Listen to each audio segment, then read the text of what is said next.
Did you know that chess has been played for more than 1,500 years and is known as the game of kings? But there might be a lot of difficulties in learning how to play chess like a king, right? Well, in this video, you will learn everything about chess in a very simple manner. So, if you are interested in learning, make sure to stick with us until the end. Let's get into it! Before we get into detail, we have to discuss the basic chess rules.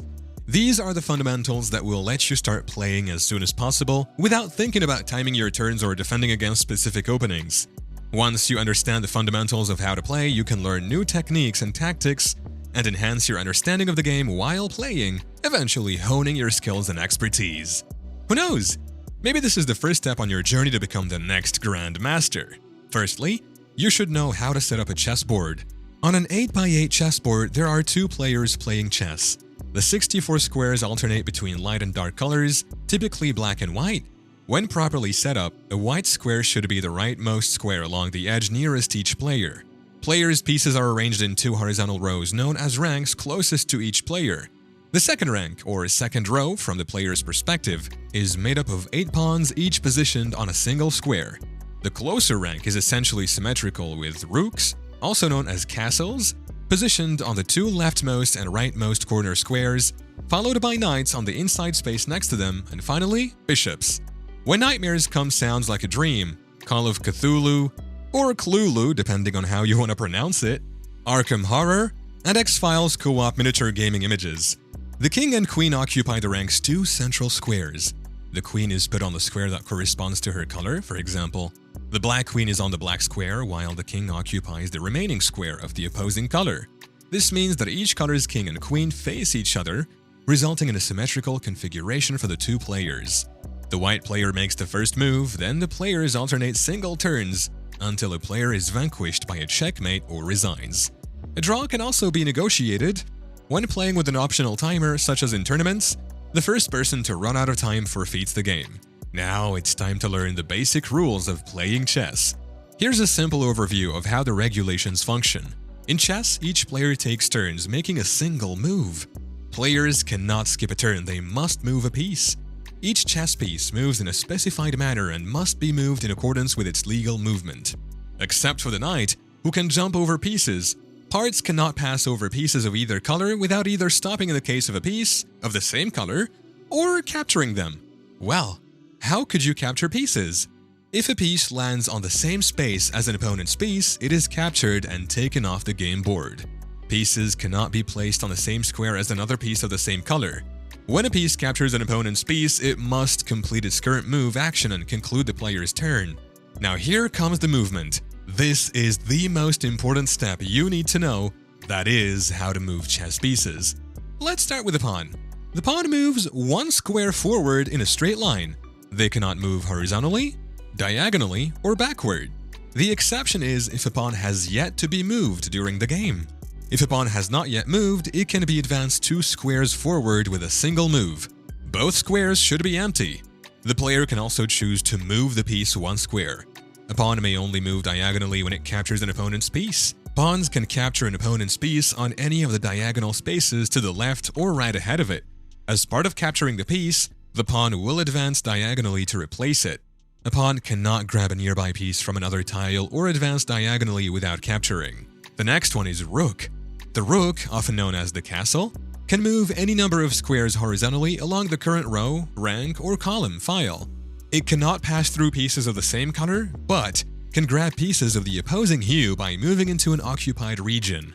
It can't move diagonally for whatever reason. Knight. Knights are the only chess pieces that can move through other pieces by jumping over them. It captures pieces, as usual, by landing on a space inhabited by a piece of the opposing color. It cannot move to a square occupied by a piece of the same color, although it can move over pieces of either color throughout its movement. Knights travel in a fixed L pattern, so 2 squares ahead, backward, left or right, then 1 square horizontally or vertically or vice versa. 1 square forward, backward, left or right, then 2 squares horizontally or vertically to complete the L shape. This means that the knight can always move to the nearest tile that is not in its current row, column, or diagonally adjacent. The knight must travel the entire distance. It cannot move 2 squares in a straight line without also traveling 1 to the side, for example. Now comes the bishop. The bishop can move any number of squares diagonally, which implies it always moves down the diagonal line of squares that match the color of its current tile. This means that each player starts the game with one bishop who can move on any color. The bishop may not move horizontally or vertically for any reason. It cannot go between pieces of the same color, but it can capture a piece of the opposing color by moving into its square. Queen. The queen can move any number of squares horizontally, vertically, or diagonally. These movements must occur in a single straight line throughout a single revolution. In other words, you cannot move 3 squares diagonally and 3 spaces vertically. The queen cannot pass across pieces of the same color. Therefore, she captures a piece of the opposing color by going into its square. King.